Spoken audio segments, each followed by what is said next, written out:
അപ്പോൾ ഈ ഓണം നിവിൻ പോളിയും ഗിരീഷ് ഷെഡി കൂടെ തൂക്കിയിട്ടുണ്ട്. അത് ഗംഭീര മൂവി, നല്ല രസമുള്ള ഒരു ചക്കര പടം. ഗിരീഷ് ഷെഡിയുടെ സ്ഥിരമായിട്ടുള്ള പുള്ളിയുടെ ഒരു മാസ്റ്റർ പീസ് ഐറ്റംസ് ഉണ്ടല്ലോ, റോംകോ, അതും പിന്നെ നിവിൻ പോളിയുടെ സൈസോണും, ഇത് രണ്ടും കൂടെ ചേർന്നപ്പോൾ നല്ല അടിപൊളി ഒരു എക്സ്പീരിയൻസ് ആയിരുന്നു. ഒരുപാട് ചിരിക്കാനുണ്ട്. പിന്നെ അവരുടെ ഇപ്പം അവർ ഏജ് ഗ്യാപ്പും കാര്യങ്ങളൊക്കെ കാണിക്കുന്നുണ്ടെങ്കിൽ പക്ഷേ നമുക്കത് ഫീൽ ചെയ്യാത്ത രീതിയിൽ നല്ല രീതിയിൽ തന്നെ കൊണ്ടുപോയിട്ടുണ്ട്. നല്ല അടിപൊളി സ്റ്റോറി, അതിലെ മ്യൂസിക് ഡിപ്പാർട്ട്മെൻ്റ് ആയാലും പിന്നെ കോമഡിയൊക്കെ ഉണ്ടല്ലോ, റൈറ്റിംഗ് ഒക്കെ പക്കയായിട്ടുണ്ട്.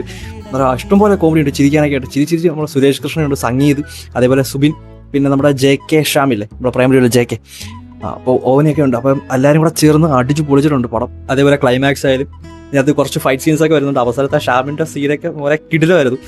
നിങ്ങളുടെ പഴയ ആ ഒരു രീതിയിലൊക്കെ തന്നെ നമ്മൾ സർവ്വമയിലൊക്കെ കണ്ടതാണ്. പുള്ളിയുടെ ആ ഒരു സോണിൽ വന്നു കഴിഞ്ഞാൽ പിന്നെ ആർക്കും പിടിച്ചു പോലും പറ്റൂല.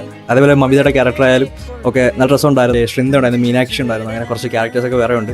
പിന്നെ റീൽസിലൊക്കെ നമ്മൾ കണ്ടിട്ടുള്ള കുറച്ച് പുതിയ ആൾക്കാർ, പുതിയ അവർ കണ്ടന്റ് ക്രിയേറ്റേഴ്സൊക്കെ അവർ ഇതിനകത്ത് അവർക്കൊക്കെ ഒരു റോള് കിട്ടിയിട്ടുണ്ട്.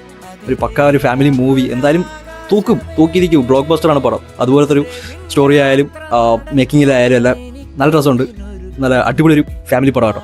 എല്ലാവരും തിയേറ്ററിൽ പോയി കണ്ടുപോകും.